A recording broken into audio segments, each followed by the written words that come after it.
आजकल हम जब भी फोन उठाते हैं या कोई खबर देखते हैं तो एक अजीब सा भारीपन महसूस होता है। बिल्कुल। मतलब आर्थिक अस्थिरता हो, बीमारियां हो या फिर रिश्तों का टूटना, ऐसा लगता है जैसे हर कोई एक डबल स्ट्रेस या दोहरे तनाव के दौर से गुजर रहा है। जी, ऐसा लगता है जैसे शांति कहीं खो गई है। सही कहा। और इस माहौल में किसी के लिए भी ये विश्वास करना कि परमेश्वर प्रबंध करेगा थोड़ा मुश्किल सा लगता है ना? तो आज फेथ टीवी चैनल पर आप सभी दर्शकों का बहुत बहुत स्वागत है। आप सभी का स्वागत है। आज की हमारी चर्चा कोई आम चर्चा नहीं है। हम इस बात की गहराई में जाएंगे कि इन चुनौतीपूर्ण समय में हम सचमुच परमेश्वर के विश्राम में कैसे प्रवेश कर सकते हैं। बिल्कुल, और ये बहुत ही शक्तिशाली विषय है, क्योंकि डर से निकलकर परमेश्वर के अनुग्रह में जाना ही असली मसीही जीवन है। जी, तो चलिए एक बहुत ही गहरी बात से शुरुआत करते हैं। बाइबल में हम बार बार मिस्र यानी इजिप्ट देश के बारे में पढ़ते हैं। इब्रानी भाषा में मिस्र के लिए जो शब्द है वो है मित्सरायम, और आपको जानकर हैरानी होगी कि इसका शाब्दिक अर्थ ही डबल स्ट्रेस यानी दोहरा तनाव है। अरे वाह, ये तो बहुत ही सटीक है आज के समय के लिए, है ना? और अगर हम मिस्र के माहौल को देखें तो वहां लोगों को लहसुन और प्याज उगाने के लिए कमर तोड़ मेहनत करनी पड़ती थी। मतलब उन्हें जमीन की तरफ नीचे झुककर अपनी पूरी ताकत से काम करना पड़ता था। जी, जो कि इंसान के अपने खुद के प्रयासों और संघर्ष को दर्शाता है। बिल्कुल। लेकिन दूसरी तरफ परमेश्वर हमें जिस प्रतिज्ञा के देश यानी कनान में ले जाना चाहते हैं, वहां का नजरिया बिल्कुल अलग है। वहां जैतून और अनार है। हाँ, और ये ऐसे फल हैं जो ऊपर पेड़ों पर लगते हैं। मतलब आपको मिट्टी में झुकने की जरूरत नहीं है, आपको बस ऊपर देखना है, अपना हाथ बढ़ाना है और फल तोड़ लेना है। क्या बात है, ये तो एक तरह से बहुत ही आसान है। जी, इसे हम इजी पिकिंग कह सकते हैं, और ये यीशु मसीह के फिनिश्ड वर्क यानी उनके पूरे किए गए कार्य को दर्शाता है। संसार का तरीका हमेशा हमें नीचे झुकाता है, मेहनत और स्ट्रेस की ओर। बिल्कुल, लेकिन परमेश्वर का अनुग्रह हमें ऊपर देखने के लिए प्रेरित करता है। सही कहा। लेकिन यहां मेरे मन में एक सवाल आता है। जी, अगर सब कुछ इतना ही सहज है, मतलब परमेश्वर के वादे के देश में सिर्फ अनुग्रह है, तो फिर जब इजरायली वहां पहुंचे तो उन्हें वहां राक्षस या दानव क्यों मिले? ये एक बहुत ही अहम सवाल है। मतलब एक तरफ हम शांति की बात कर रहे हैं और दूसरी तरफ वहां खूंखार दानव खड़े हैं, तो ये कैसा विश्राम है? देखिए, जब हम आशीषों की ओर बढ़ते हैं तो मुश्किलें आनी तय हैं। लेकिन हमें उन मुश्किलों को कैसे देखना है, ये असली बात है। नजरिया बदलना जरूरी है। बिल्कुल। जब 12 जासूसों को कनान भेजा गया तो उनमें से 10 जासूसों ने उन राक्षसों को देखकर खुद को टिड्डे के समान समझा। जी, उन्होंने अपनी तुलना उन दुश्मनों से कर ली। सही कहा। लेकिन केलेब और यहोशू का नजरिया बिल्कुल अलग था। उन्होंने कहा कि अगर परमेश्वर हमारे साथ है तो हम उन्हें आसानी से हरा देंगे। और सबसे बड़ी बात जो उन्होंने कही वो ये थी कि वे राक्षस हमारी रोटी हैं। हमारी रोटी मतलब हमारा भोजन। जी हाँ, परमेश्वर हमारी जिंदगी में तनाव या समस्याओं को इसलिए अनुमति देते हैं ताकि वो हमारे विश्वास का भोजन बन सकें। अरे वाह! मुश्किलें हमें तोड़ने के लिए नहीं, बल्कि आत्मिक रूप से हमें और मजबूत करने के लिए आती हैं। परमेश्वर पर भरोसा रखने का मतलब ही है उनके बारे में एक अच्छी राय रखना। हाँ, ये आध्यात्मिक रूप से सुनने में तो बहुत अद्भुत लगता है, लेकिन मैं यहाँ थोड़ा प्रैक्टिकल होना चाहूंगा। जी बिल्कुल। मान लीजिए कोई व्यक्ति किसी बहुत ही गंभीर बीमारी से गुजर रहा है, कैंसर जैसी किसी बीमारी से, जी, या उसका परिवार टूट रहा है, तो वो उस भयंकर दर्द को अपना भोजन कैसे मान सकता है? क्या ये वास्तविकता से मुंह मोड़ना नहीं हुआ? मैं समझ सकती हूँ कि आप क्या कह रहे हैं, और ये बहुत ही स्वाभाविक सवाल है। लेकिन देखिए, ये समस्या को अनदेखा करना या झुटलाना बिल्कुल भी नहीं है। तो फिर ये क्या है? ये समस्या की तुलना अपनी ताकत से करने के बजाय परमेश्वर की महानता से करना है। जब बीमारी या परेशानी आती है तो वो प्राकृतिक रूप से बहुत बड़ी लग सकती है, लेकिन जीवन देने वाले हमारे सर्वशक्तिमान परमेश्वर के सामने वो कुछ भी नहीं है। सही बात है। कालेब ने ये नहीं कहा कि वहां राक्षस नहीं है। उसने उन्हें देखा, लेकिन उसने अपने परमेश्वर को उनसे भी बड़ा देखा। क्या बात है! मतलब समस्या तो है, लेकिन हमारा यीशु मसीह उस समस्या से कई ज्यादा महान है। बिल्कुल। और आपको याद होगा कि कालेब के बारे में बाइबल कहती है कि उसके अंदर एक अलग आत्मा थी। हाँ, 80 या 85 साल की उम्र में भी वो उतना ही जवान महसूस कर रहा था। जी, 85 वर्ष की आयु में भी वो उतना ही शक्तिशाली था जितना 40 साल में। उसने जंगल में बूढ़ा होना बंद कर दिया था, क्योंकि उसने परमेश्वर पर विश्वास किया था। उसने स्ट्रेस को खुद पर हावी नहीं होने दिया। सही कहा।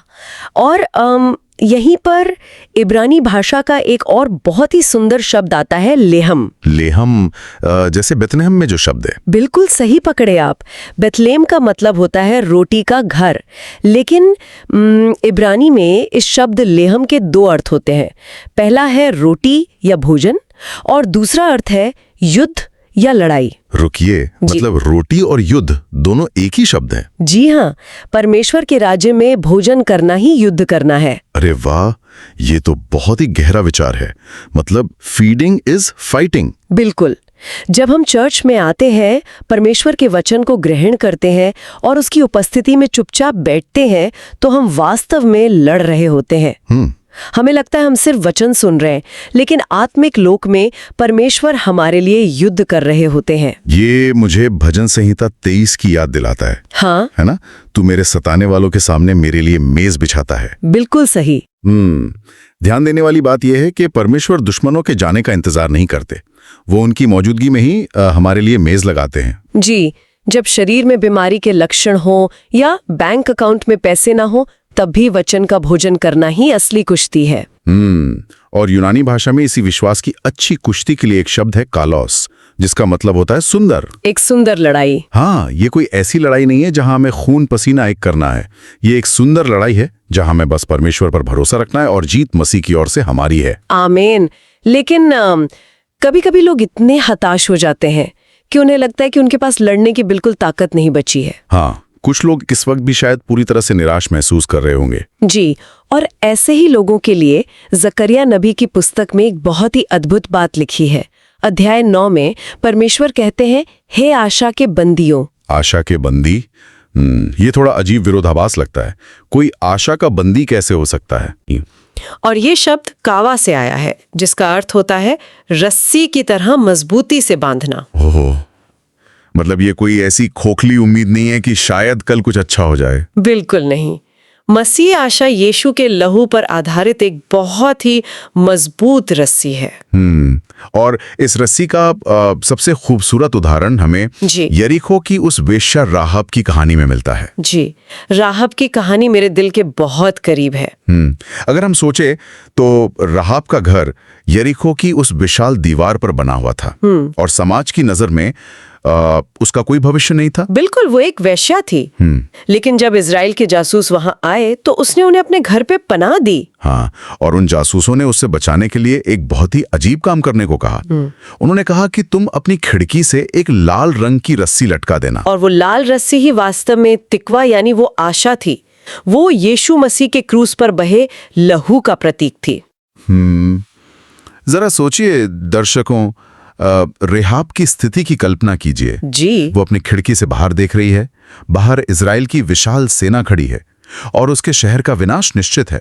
तार्किक रूप से उसके पास बचने का कोई रास्ता नहीं था। बिल्कुल नहीं, दीवारें तो गिरनी ही थीं। लेकिन सिर्फ उस एक लाल रस्सी, उस यीशु के लहू के प्रतीक के कारण जब यरीहो की मजबूत दीवारें गिरी तो क्या हुआ? तो दीवार पर बना उसका वो घर बिल्कुल सुरक्षित रहा।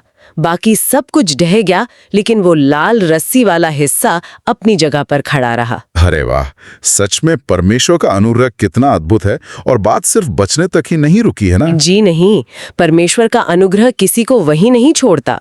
वही राहब जिसे समाज ने ठुकरा दिया था, वो बाद में राजा दाऊद की परदादी बनी। आमीन। और यहाँ तक कि वो हमारे उद्धारकर्ता यीशु मसीह की वंशावली में शामिल हो गई। क्या बात है, ये सच में दिल को छू लेने वाला है। जी, मतलब आप अतीत में चाहे जो भी रहे हों, भले ही आज आपको अपना भविष्य पूरी तरह अंधकारमय लग रहा हो, यीशु मसीह का लहू आपको उस अंधेरे में भी एक आशा की रस्सी, एक तिकवा देता है। बिल्कुल। जब जिंदगी की दीवारें गिर रही हों तो केवल यीशु का अनुग्रह ही है जो आपको सुरक्षित रख सकता है। आमीन। तो आज की हमारी इस चर्चा का निष्कर्ष क्या है? यही कि हमारी आज की जो परेशानियां हैं वे बहुत छोटी और पल भर की। जी, वचन कहता है कि वे हमारे लिए एक अनंत महिमा उत्पन्न कर रही हैं। सही कहा। दुनिया भले ही कहे कि अपनी उम्मीदें मत बढ़ाओ क्योंकि तुम निराश हो जाओगे, लेकिन यीशु मसीह के नाम में हमें अपनी निराशा को भी नहीं बढ़ने देना है। बिल्कुल, क्योंकि यीशु के कोड़े खाने से हमने चंगाई पाली है। ये एक फिनिश्ड वर्क है। हाँ, हमें अपने भविष्य की ओर एक स्पष्ट और सकारात्मक उम्मीद के साथ देखना है। समस्या चाहे कितनी भी बड़ी क्यों न लगे, हमारे परमेश्वर के सामने वो कुछ भी नहीं है। आमीन। तो आज फेथ टीवी के हमारे सभी दर्शकों के लिए जाते जाते हम एक विचार छोड़कर जाना चाहते हैं। जी, एक बहुत ही व्यवहारिक बात। अगली बार जब आपकी जिंदगी में कोई रेड लाइट आए, मेरा मतलब है कोई रुकावट या देरी आए, तो परेशान मत होइएगा। हो सकता है कि परमेश्वर आपको किसी बड़ी दुर्घटना से बचा रहे हों या आपके लिए कोई नई दावत की मेज तैयार कर रहे हों। बिल्कुल, उस समय पीछे हटने या रिवर्स जाने के बजाय परमेश्वर के वचनों को रिहर्स कीजिए, उन्हें दोहराइए। सही कहा। जरा सोचिए, आज आपके जीवन में जो मुश्किल एक बड़े राक्षस की तरह आपके सामने खड़ी है, वो कल के लिए आपके विश्वास का सबसे बढ़िया भोजन कैसे बन सकती है? आमीन। ये एक बहुत ही शक्तिशाली सवाल है। जी, हम प्रार्थना करते हैं कि आज के संदेश ने आपके हृदय को गहराई से छुआ होगा और आपके विश्वास को और भी मजबूत किया होगा, और आपको परमेश्वर की उस शांति का अनुभव हुआ होगा जो समझ से परे है। बिल्कुल। तो इस विषय पर आपके क्या विचार हैं? आप अपने उस राक्षस का सामना कैसे कर रहे हैं? कमेंट्स में हमारे साथ जरूर साझा करें। जी, हमें आपके विचारों का इंतजार रहेगा। और हाँ, परमेश्वर के वचन में इसी तरह रोज बढ़ते रहने के लिए फेथ टीवी चैनल को सब्सक्राइब करना ना भूलें। परमेश्वर का असीम प्रेम, उनकी शांति और उनका अनुग्रह आप सभी के साथ हमेशा बना रहे। आमीन। आमीन। परमेश्वर आपको आशीष दे।